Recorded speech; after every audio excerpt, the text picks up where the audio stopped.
नमस्कार सम्पूर्ण महानुभावहरूमा म सुभाष भट्टराई।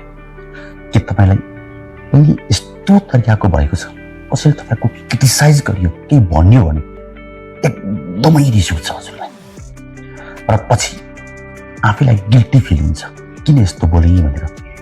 यदि तपाईँको जिन्दगीमा दैनिक व्यवहारमा यस्तो भएको छ भने यो भिडियो हजुरको लागि हो, किनभने आज हामी यसैसँग सम्बन्धित रियाक्सन, प्रतिक्रिया, रेस्पोन्स, उत्तर, जवाबका बारेमा छलफल गर्नेछौँ।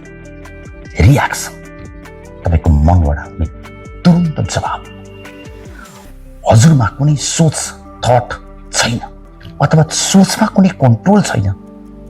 यदि तपाईँलाई कसैले इन्सल्ट गर्यो, गाली गल्यो, क्रिटिसाइज गरियो भने तपाईँ तुरुन्त चिच्याउनुहुन्छ, त्यो रियाक्सन। तर रेस्पोन्स भनेको तपाईँको मनभित्र, भावनाभित्र सोचेर बुझेर आफ्नो मनलाई कन्ट्रोल गरेर दिने उत्तर, जवाब।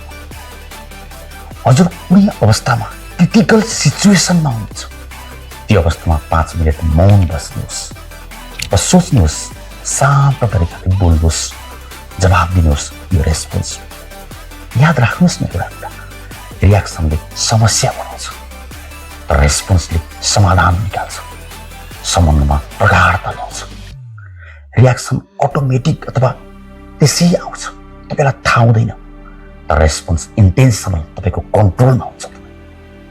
रियाक्सनमा हजुर आफ्नो कन्ट्रोलमा हुनुहुन्न, रेस्पोन्स हजुर आफ्नो जिन्दगीको ड्राइभर हो, हजुर आफ्नो कन्ट्रोलमा हुनुहुन्छ।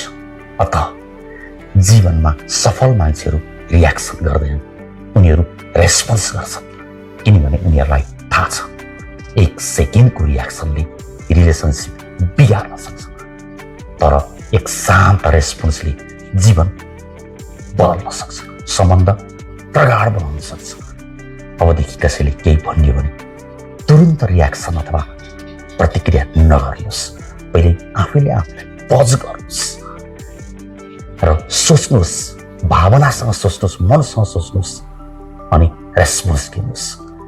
रियाक्सन तपाईँको बानी हो, यसलाई कन्ट्रोल गर्नुहोस् तपाईँदेखि। रेस्पोन्स तपाईँको शक्ति हो, पावर। यसलाई अपनाउनुहोस् जिन्दगी, दैनिक जीवनमा र कमेन्टमा एस लेख्नुहोस् यो बानी अपनाउनुहुन्छ भने।